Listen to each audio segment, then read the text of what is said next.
Hello, good evening. Om Shanti. Welcome. Om Shanti, good evening. Om Shanti. Om Shanti. Shanti. Om Shanti. Om Shanti. Shanti. Hope everyone is doing well.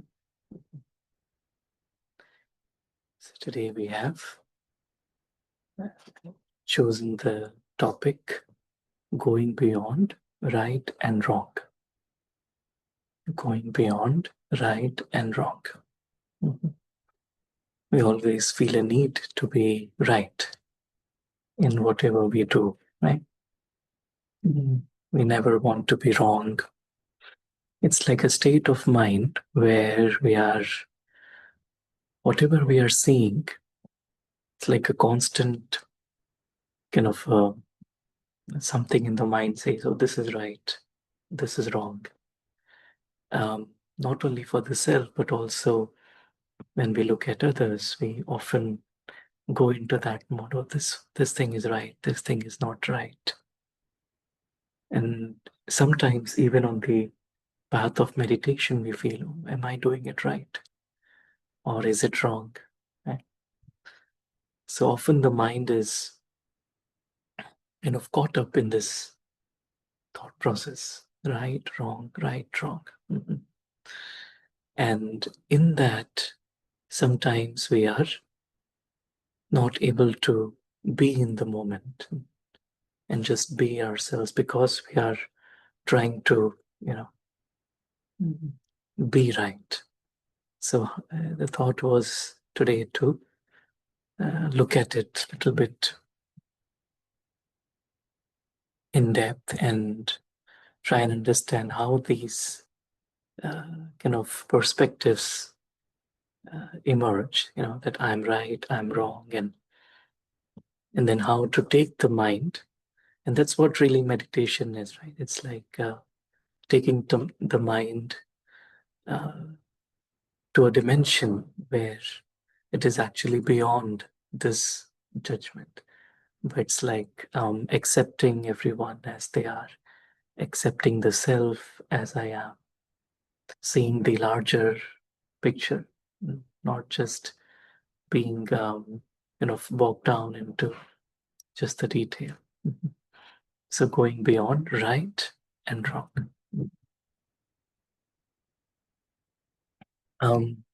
There is this very famous quote by Rumi. It says, beyond all ideas of right and wrongdoing, there is a field. I'll meet you there. In Hindi it is, सही और गलत के पार एक मैदान है, मैं आपसे वहां मिलूंगा. It's like the dimension that we experience in meditation.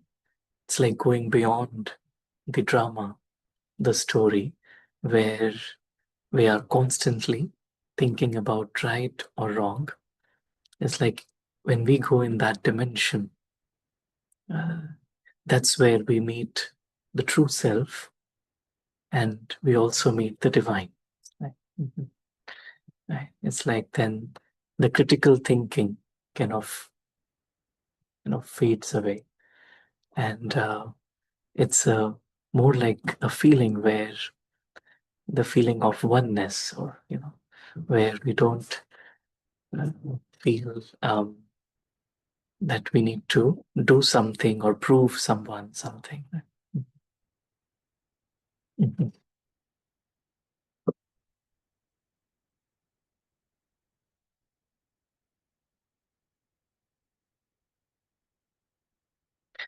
And so when we realize in soul consciousness that even we might, it's like we realize there is a soul, and that soul then comes onto this playground to play their part. And the part may be, whatever we may call it, right, wrong, whatever. But the soul is beyond that right and wrong. So when we are able to go to that dimension, away from the part, away from the role, then we can actually see the truth in clarity. Mhm. Mhm. Says, just because you are right does not always mean the other person is wrong. Just because you're right does not always mean the other person is wrong. So, from his perspective, he's right. He's seeing it as 6. From the other perspective, he's also right. He's seeing it as 9. Mhm. So, actually, it's like a kind of a in role consciousness or in body consciousness, there is this, um, and then I think in the Sundays, Murli, it came up as Abhiman. Right? Abhiman is ego. And then Apaman. Apaman is, so something, if I'm doing something and someone says, oh, you're doing it wrong, this is not the right way. So I'll feel that, that little sense of being offended. And that's what really this thing comes up. And so going beyond that is then, Papa talked about Swaman, where we go beyond this wrong and right. Mhm. Mhm. Says in every relationship, the magic begins when you go beyond proving who is right and who is wrong. Sometimes it may happen, right, in relationships. We try and prove our point. See, what I said was right. Mhm. What you are saying was wrong, right? Like, so once, it's like uh, a husband is going with his wife to an airport. It's just a little example. And the wife says, oh, don't take that road, take the other road. So he takes the other road, and internally he's praying that may we, miss the flight so that she gets proven wrong. Right? Yeah. Sometimes it's like this inner kind of feeling that I want to be proven right, and the other person, and sometimes we don't even maybe listen to where the other person is coming from, but we want to prove our point. No, this is right or that is wrong. And whenever there is this feeling of right versus wrong, it's just we need to kind of uh, catch ourselves that that's what um, ego has kind of popped up, right? That's we just check, oh, this is ego. Yeah, this is ego is popping up. So I just need to step back and check myself. Right? Mhm.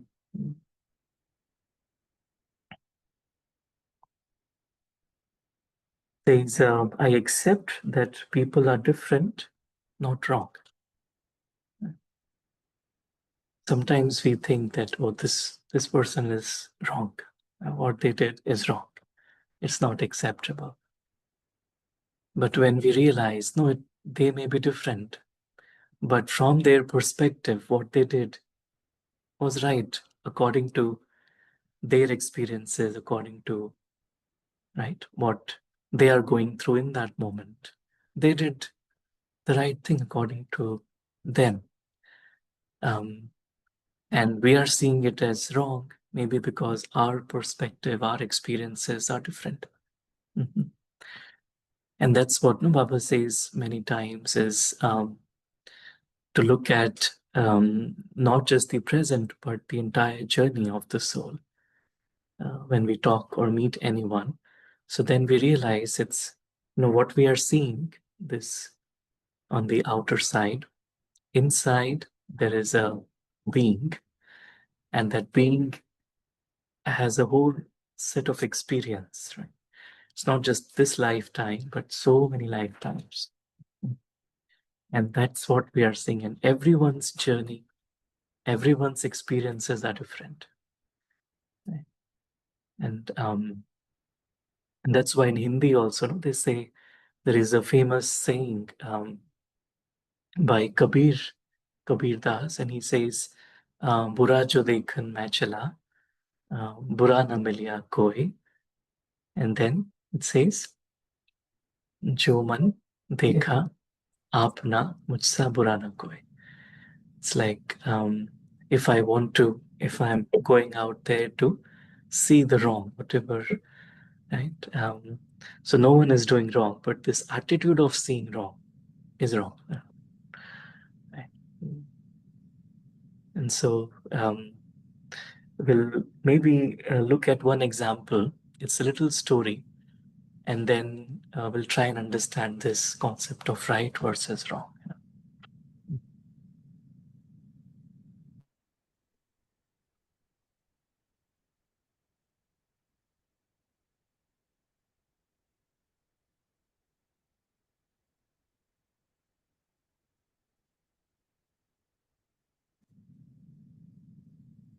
So the story goes like this. A teacher teaching math to a class of 6-year-olds asked a boy called Arnav in class, "Arnav, if I give you 2 mangoes and 2 mangoes, how many will you have?" Arnav said, 5.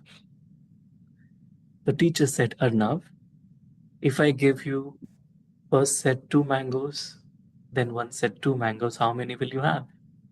He said, 5. The teacher was upset, but remembered that Arnav's mom had said that Arnav does not like mangoes, he likes strawberries.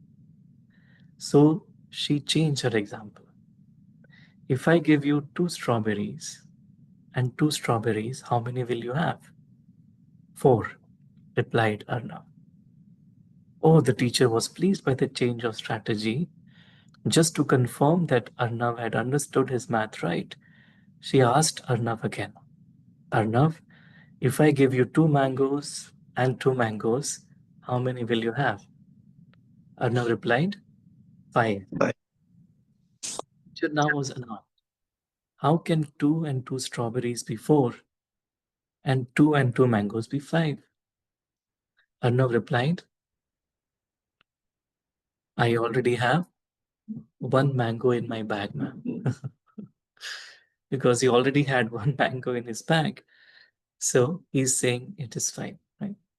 So uh, did everyone get this, right? The simple story. So who is right? Both are right. Both are, both are right. Hai? No one is wrong. So it says, who was right?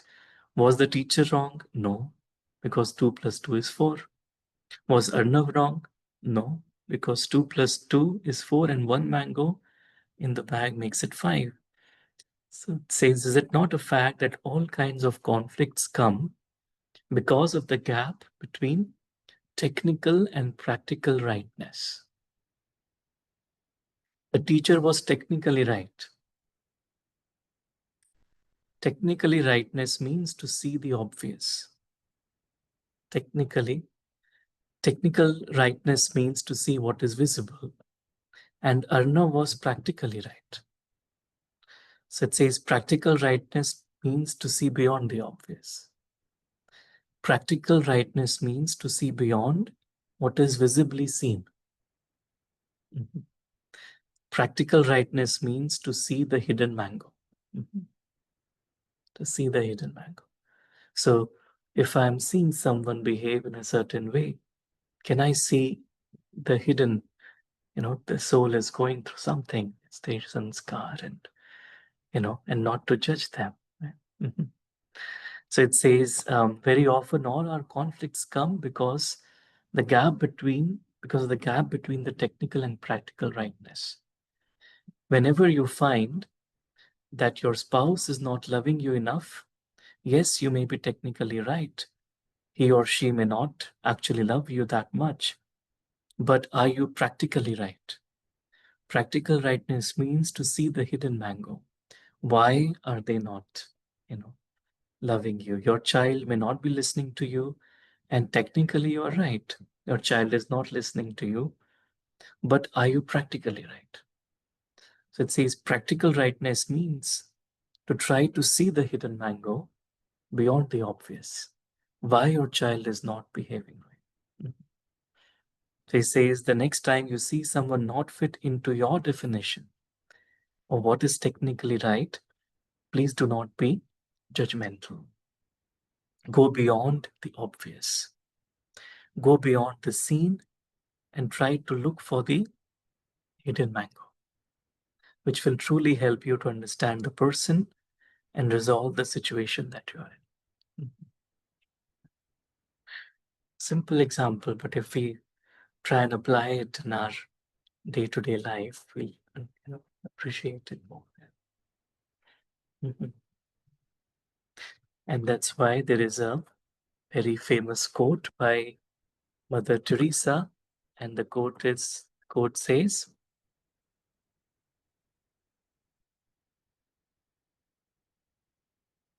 it says,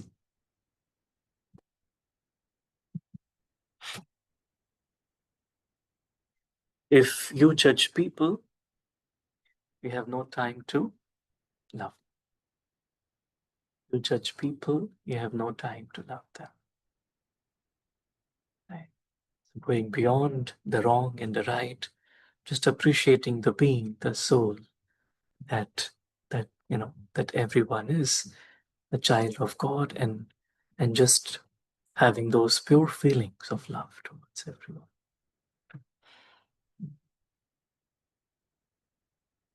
So let's maybe look at another story. Then we'll go.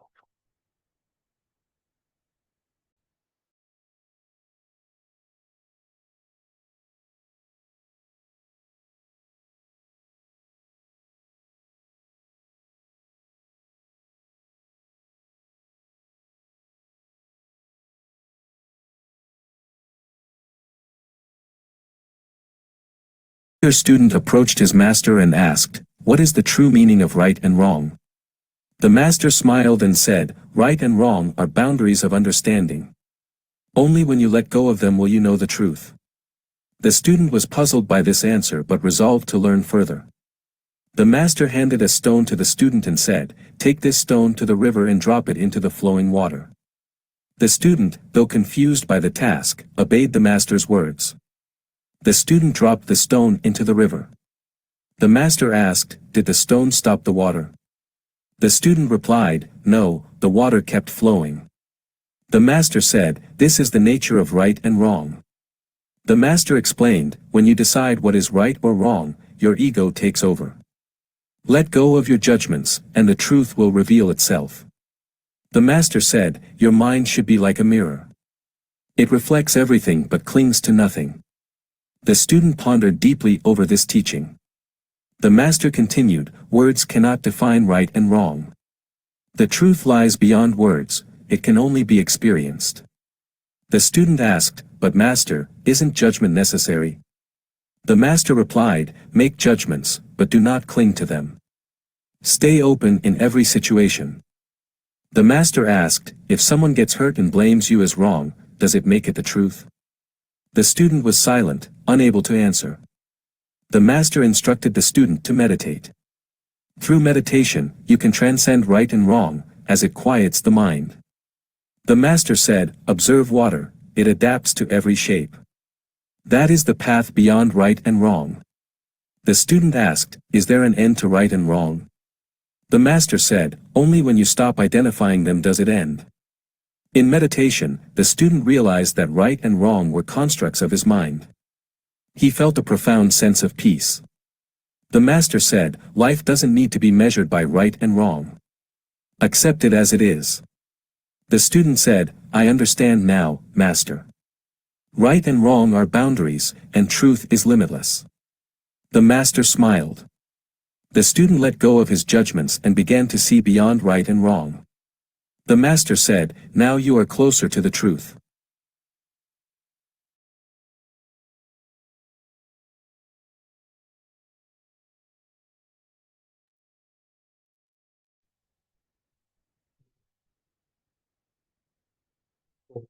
conversation between the student and the master. But really, it's like truth lies beyond, right? And if we look at meditation, meditation is really meant for us to experience the truth. Right? So when we silence the mind beyond right and wrong, we go beyond, and that's where we experience the truth of the soul. Right? And that's why, when we say experiencing the soul in meditation, experiencing God in meditation, it also depends on what is my state of mind, what is my attitude towards life. If I become non-judgmental, then it becomes very easy to experience, because that's what the truth is.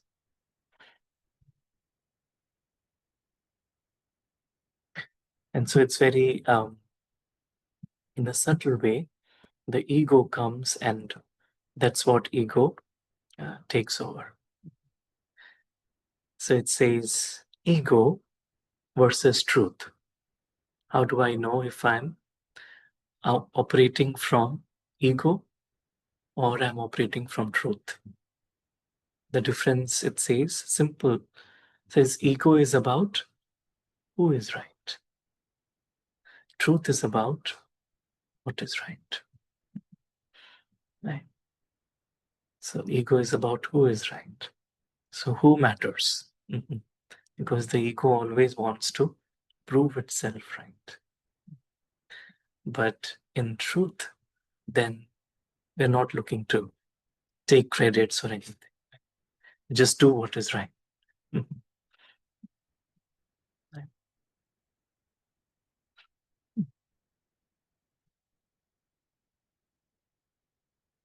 It says this is some of the ways to understand how ego operates.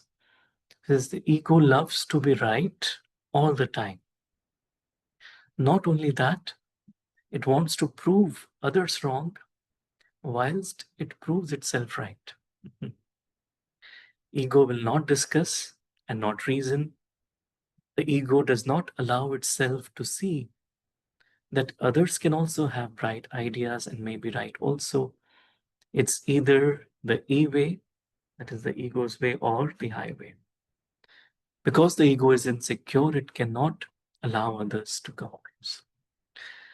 So this is like an exaggerated version of the ego, right? But it's good to kind of understand that's the energy of the ego, right? So whenever I'm trying to prove myself right, I need to go within and ask myself, is it some ego that I'm operating from? And then I can identify and let go of it.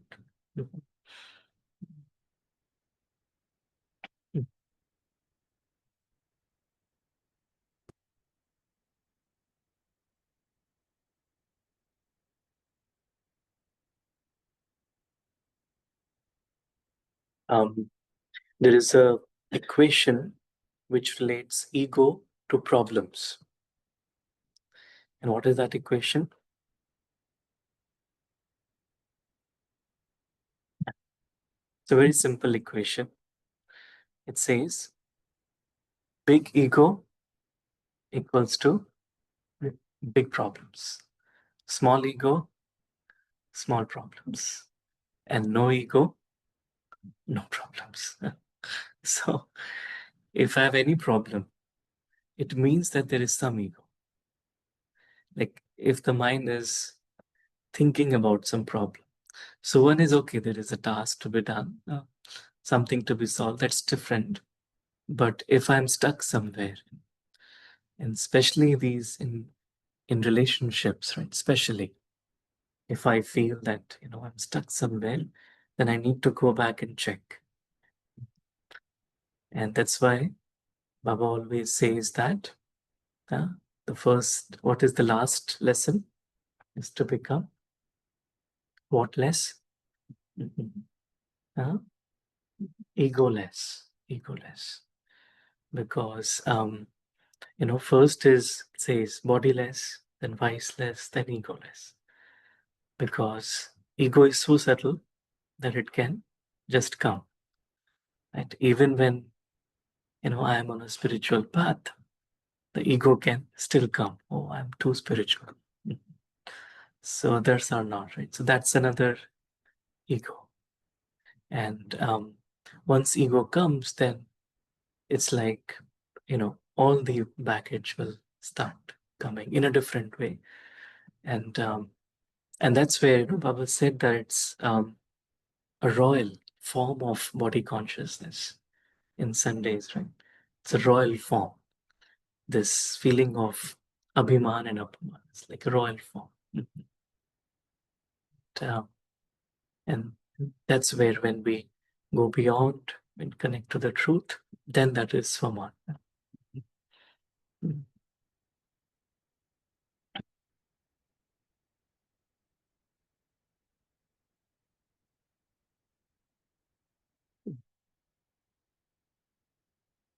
And so there is another little quote. It says, life becomes weightless for one who is egoless. Life becomes weightless. Weightless means just very light. Baba says double light. Life is weightless. So there is no burden on the mind. I can just flow with the life. So life becomes weightless for one who is egoless. So it's like there is no energy of resistance. There's no energy of resistance. And when there is no energy of resistance, any kind of situation, any attack can be easily dealt with.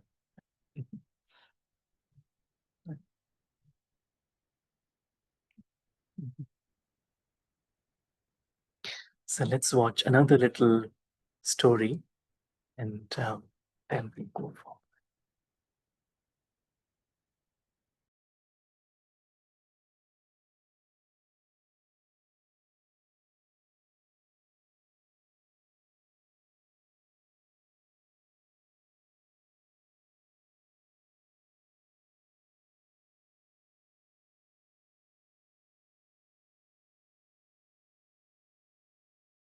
Get started. There are five friends who got lost in a vast forest and they were trying to find their way out. The first friend said, I am going to follow my intuition and go to the left. The second friend said, I am going to the right and I have a strong feeling that's the way out. The third friend said, I am going back on the same path that we took to reach here. I think that would be the safest path. The fourth friend said, I think we are absolutely on the right track already. So I am going to keep walking straight.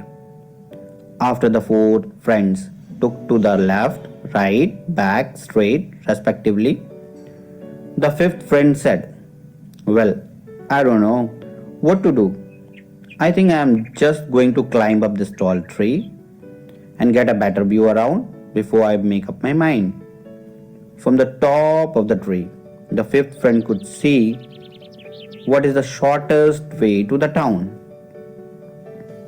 Isn't it a fact, when you rise above the situation and see the larger picture, your decision seems to be the most sound? Well, yes, indeed. But there is a slight twist in the story. The fifth friend thought, the others have not chosen the right path. He is thinking that he is right and others are wrong. From one point of view, he is right. From another perspective, I am not too sure. Each friend has chosen its own path and get a different experience. It's not just about what's right or wrong, but about gaining your own experience and finding your own path. The person who went left found a very long path, but at the end, she reaches to the town. The person who went right had to fight with wolves. But then she learned how to survive in the forest. The person who went backward met another team of hikers, and guess what? She made new friends. And the person who went straight found a farm and was hosted by a family for a couple of days before leaving for the town. And of course, the man on the tree find the shortest path to the town. The journey enriched each of them in their unique way. Every decision offers us new experiences which add maturity and wisdom, which ultimately leading to our own growth. Isn't it said that life is like an exam? People fail when they try to copy others. Each of us has a different question paper and a different test. So, ladies and gentlemen, walk your own path while you also learn from the experiences of others. Thank you. Thanks for watching. Do like, share, and subscribe.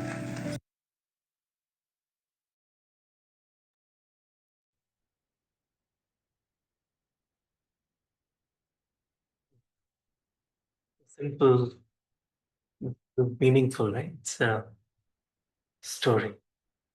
So the moral really is that you walk your own path and be open, like, to gaining new experiences. And so nothing is wrong. So we all understood the story, right? So if we have 5 friends and they all get lost, so they want to reach the town, the village. The first one goes, says, I'll go left. And the second one says, I'll go right. Third one says, I'll go back. The fourth one says, I'll go straight. And the fifth one climbs on the tree. So the part one of the story, we all agree that the fifth is the right choice because he can see the larger picture. And then the part two of the story says that even those 4 were also not wrong. Even though at that time it felt like they made a wrong choice. But in their journey, they also learned something new. Right? They learned how to survive, they met new people.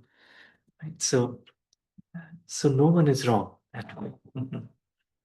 And this is very important, especially on the path of meditation, because we have to create our own path. We cannot just follow someone, isn't it? Because our set of experiences are completely different from someone else's. And so we have to walk step by step, learning and creating our own path, isn't it? So it says, walk your own path, because a nice thing it said that everyone's question paper is different. So you can't judge. So it says, don't try to copy someone else.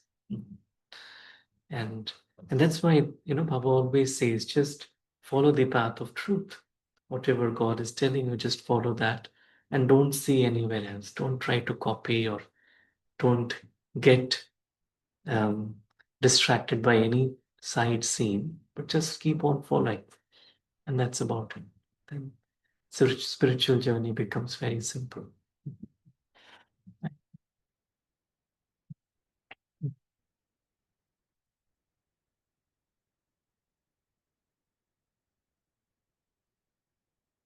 So in this, actually, we see that now, what is the process? How do we go beyond seeing right and wrong? Okay, we understand that it's ego. We have to check what is a very simple process, method by which we can go beyond right and wrong. And it's actually we say the first step of meditation. What is the first step of meditation?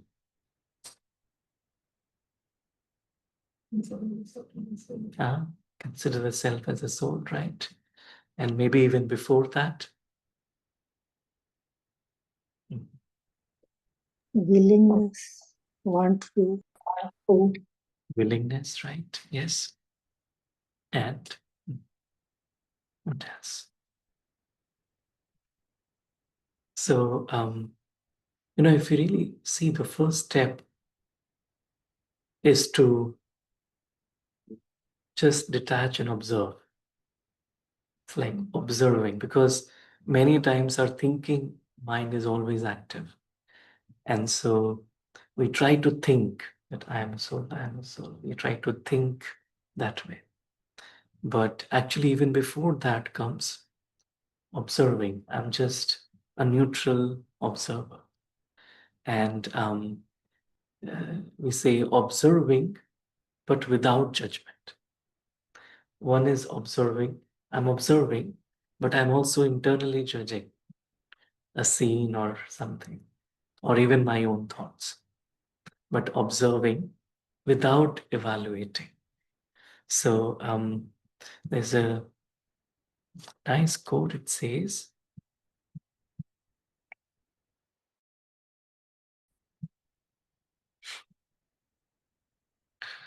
innocence is to observe without judging, and love without expecting.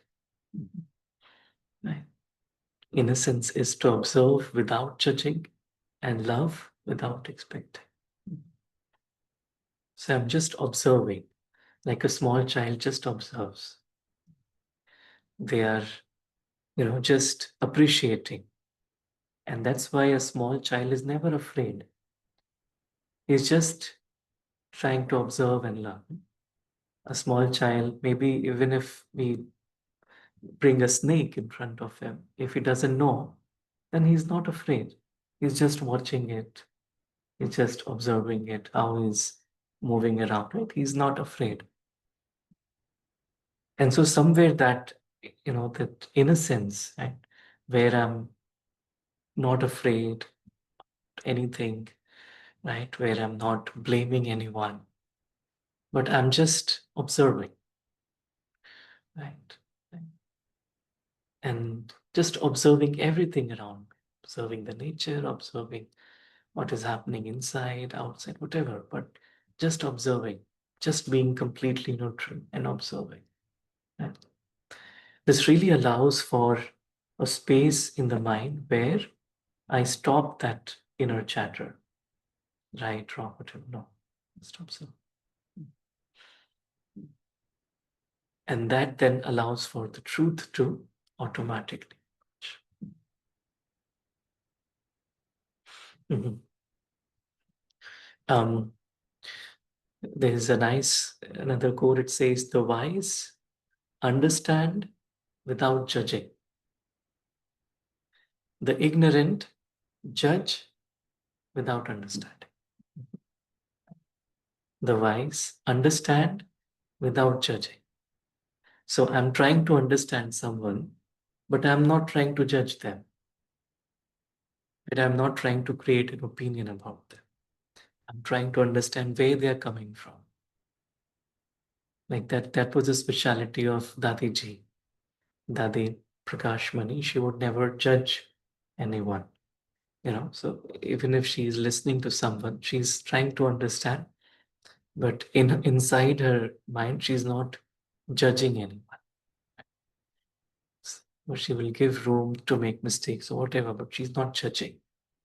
And the ignorant judge without understanding. So I'm quick to judge them. Mhm.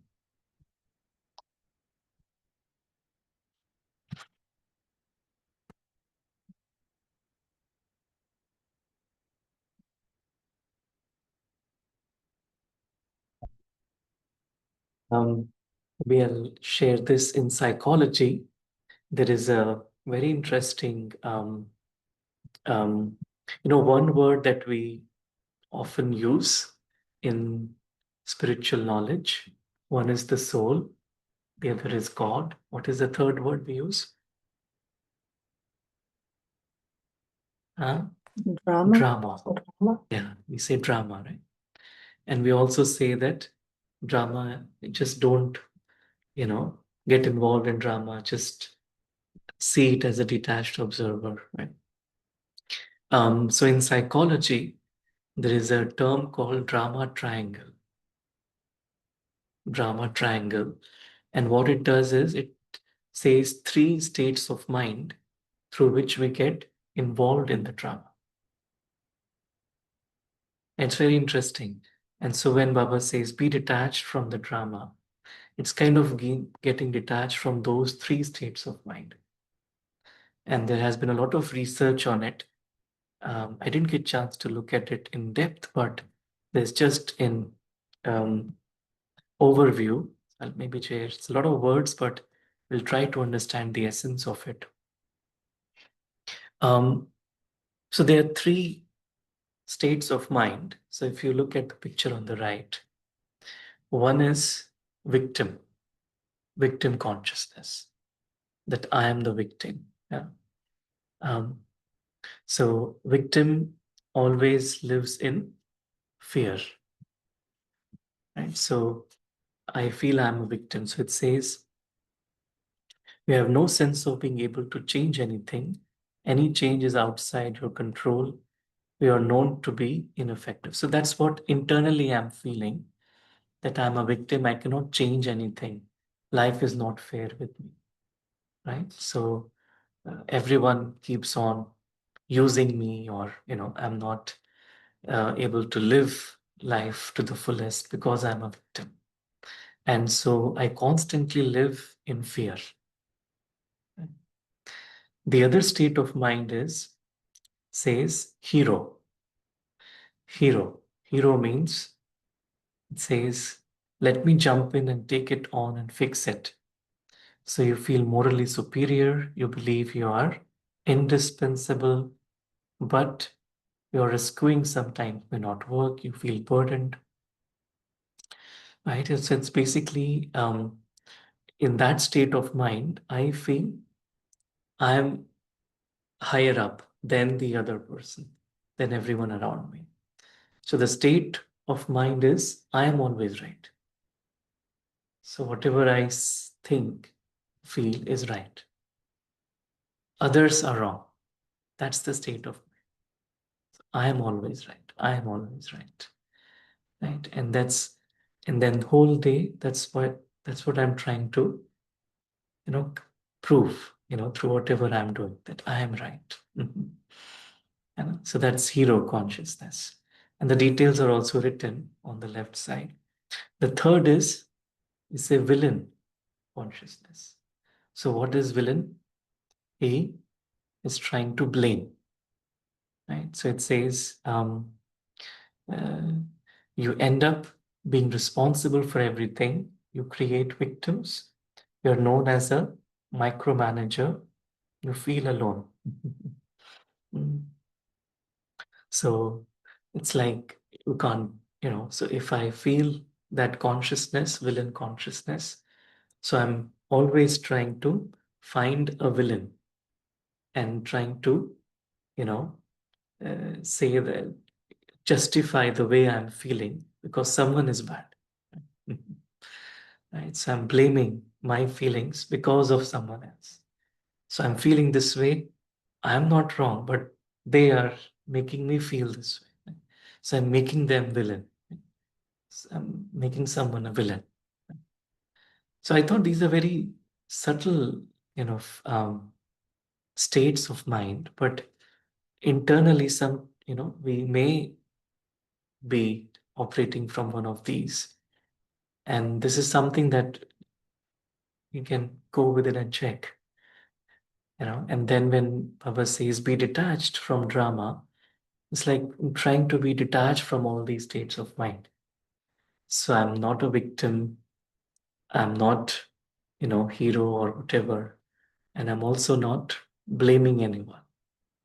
So I'm just then completely in a neutral position. I am a soul. Everyone is a soul. We're all children of God. We're all playing our part. So it's like completely flushing out these emotions. And that's where it's no right, no wrong, but we are above and beyond.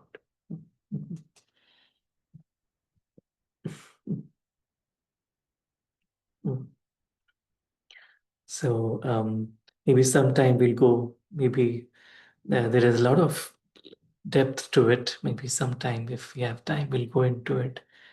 And that through different examples, they explain like how can we check in which mode we are operating from. Mhm. So maybe we'll just pause here and just maybe take a moment and just experience the state of mind away from this physical dimension of roles where all of us souls are just playing our parts,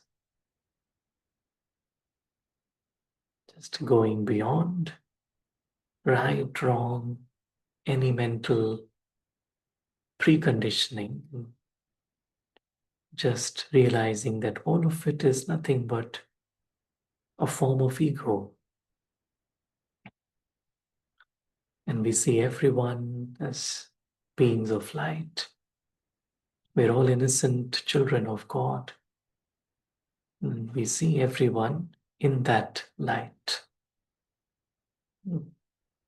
So I connect with the life at a deeper level, not just the obvious, but the invisible, that which is unseen, but that which is true. So in this moment, I just take a pause and just connect with the truth.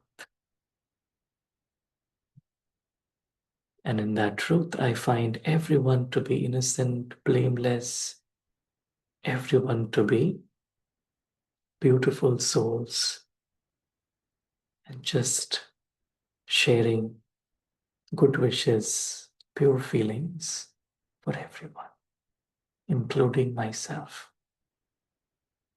And I maintain the attitude of learning from my experiences in this spiritual journey.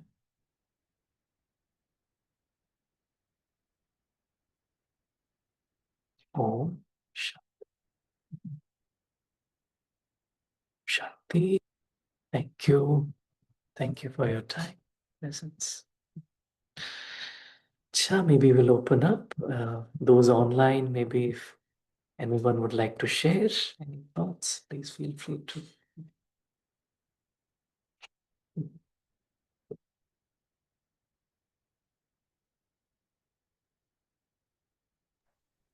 Beautiful session, Sarabhai. Whenever I miss it, I really feel bad because it's always you have the best ideas. And the one that touched me the most is accept the people. They are different, not right or they're all different. Just like they gave the example looking at 6. The person who's looking at 6 standing straight in front of, and the other one is standing on the other side. So they always say there's just 2 sides of each coin, the coin, because we are just looking at what we see in front of us, but not the one that's back there. The person who seems like wrong. We don't know what situation he came from, what his circumstances are, what his condition. We just judged. And the other one I really like. If we are judging that we are judging the people, then you have no room for them to love them. So judgment is always not right, no matter what, where we are. So not to judge people. Thank you. Thank you, Sarabhai. Thank you. Thank you, Kevin. Thank you.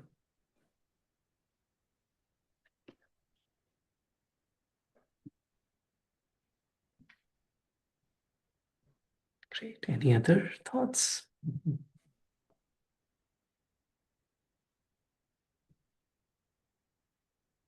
We have angels here. Pass it on.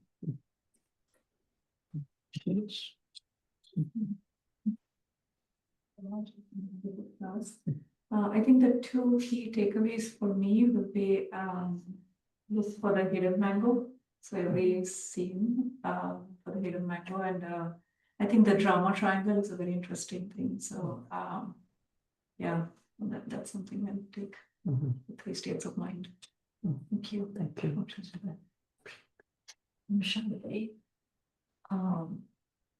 I resonate what the teacher said as well. Those 2 points are takeaway, but also I want to, one of my takeaways, practically right and technically right. Was a really deep reflection. And I definitely like the drama triangle, those characters which we can definitely relate to in our lives. So that's definitely true. I have a question. So from an ego standpoint, trying to prove right or wrong, I think I understand that. But if it is for your own self elevation, self growth, the consciousness that you as you reflect, okay, the right and wrong for your self improvement, would that be considered ego? Like you're not blaming anyone. It's your own, like, we all grow, we all make mistakes in lives. Where does that fit in, or does it matter? I don't know. Right. That's right. I think in our own self-growth also, of course, that's where I feel it's like sometimes we think about, is this right for me? Is this not right for me? And I always feel, rather than thinking like that, if I just try and pay attention to the truth, it's like there's one side, there's right versus wrong. And on the other side, there is truth. The truth is what God is telling us. The truth of, life, the truth of who I am, and the truth of everything. And the more I connect there, and then of course, based on that, some transformation will happen. Of course, I won't become perfect overnight. There's a journey. But the way to, reach my perfect stage is, that's what I feel is taking time to always keep connecting back to the truth. Because let's say when I started the spiritual journey, then something I may be doing may be right at that time, but I might have changed now, so it may not work for me now. So it's like a constant process, kind of journey, and that's where it is not easy to kind of, say this will work, this won't work, things like that. But that's where I always feel like just the truth, the more I, you know, keep focusing. And that's why in every Murli Baba would say, just be a soul, remember me, be a soul. Everything else is around it. But that's the main kind of, where we need to align our mind. Thank you. Thank you. Thank you. Thank you.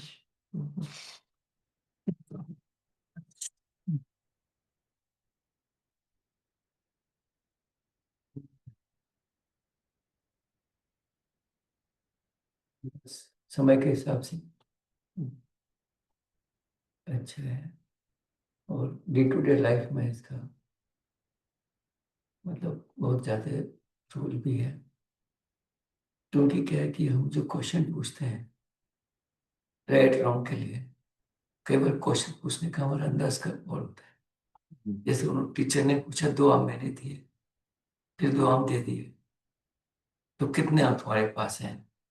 अब ये question तो गलत हो गया कि अगर पहले से कुछ है वो तो वहां तो साइलेंट है, और ये बोलता है कि 2 आम मैंने दिए, 2 आम दिए, 2 आम दिए, कितने आम दिए मैंने? तो क्वेश्चन राइट। तो कई बार हम लोग क्वेश्चंस को अपने मतलब पूरा ट्रूथ नहीं होता, सच्चाई नहीं देखते। तो अगर हम जो भी सच्चाई को जरूर समझें कि सच्चाई क्या है, कि बिना सच्चाई को समझे कुछ नहीं कर पाएंगे। और कोई भी चीज गलत नहीं है, सब सही है समय के हिसाब से। कि आज हम सोचते हैं हो सकता है वो गलत हो, लेकिन कुछ दिन बाद मान लो वही सही। तो ना कुछ गलत है ना कुछ सही है, जो हो रहा है सब ड्रामा में कुछ ट्रायंगल था, तो उसमें जो विलेन, विक्टिम और हीरो तीनों हम ही है। कभी हम विलेन बन जाते हैं, कभी विक्टिम बन जाते हैं, कभी हीरो बन जाते हैं। वो हमारी अपनी फेजेस है डिफरेंट कंडीशंस में।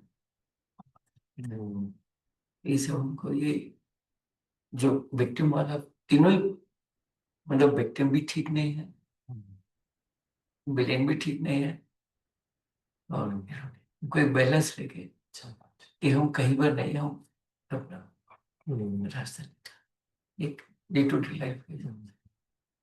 और क्लास बहुत अच्छा है। ओम शांति। Thank you. ओम शांति। नरेश भाई की बात जब बोलने में होता है तो पहले तो उनकी जो एक वर्ड है वो भी इतने नरिशिंग रहते हैं। ऑफ कोर्स पूरी क्लास और सौरभ भाई आपका वो ज्यादा पॉइंट्स नहीं ऐड करूंगा, but it's a beautiful topic, right और wrong, and everybody has shared their learnings and their key takeaway. For me personally, I will be working on the judgment part. I feel I have to figure out if I'm judging in few of the cases. And second is that judging is coming from ego. So I'll try to go deep within, observe, as you said, in during the meditation, connect to the truth, because everything else will be dynamic. It will keep rapidly changing. So this is also coming from the experience, current experience, which is going around. And this is where meditation and the knowledge classes on Thursday is beautiful. And thanks to everyone. Thanks. Thank you. Thank you.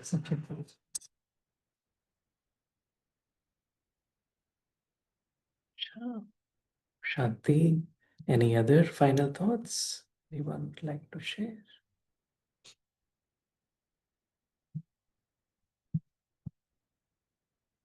Om Shanti. Om Shanti. Shanti Harshbai. Yeah. I was just thinking, like if we do not internalize that, like in some ways or in some moments we are wrong, then we lose the scope for improving ourselves then.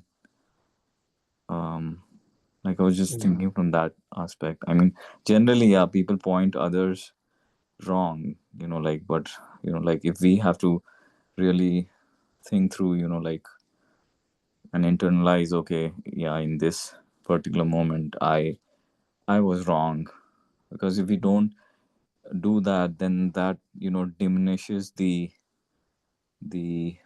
scope for improvement. So yeah, I was just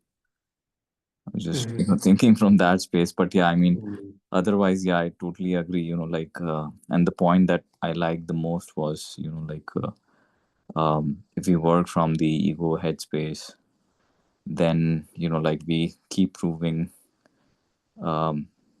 who is right.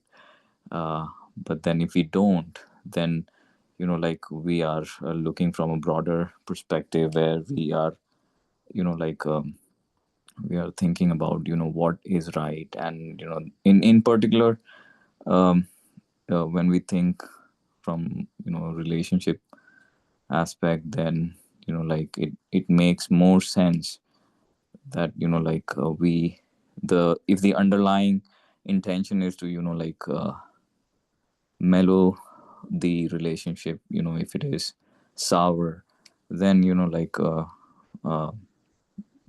then the underlying intention should be, you know, like to kind of mellow the relationship, and, you know, not worry about, you know, whether you are right or the other person is. So yeah, that was very lovely.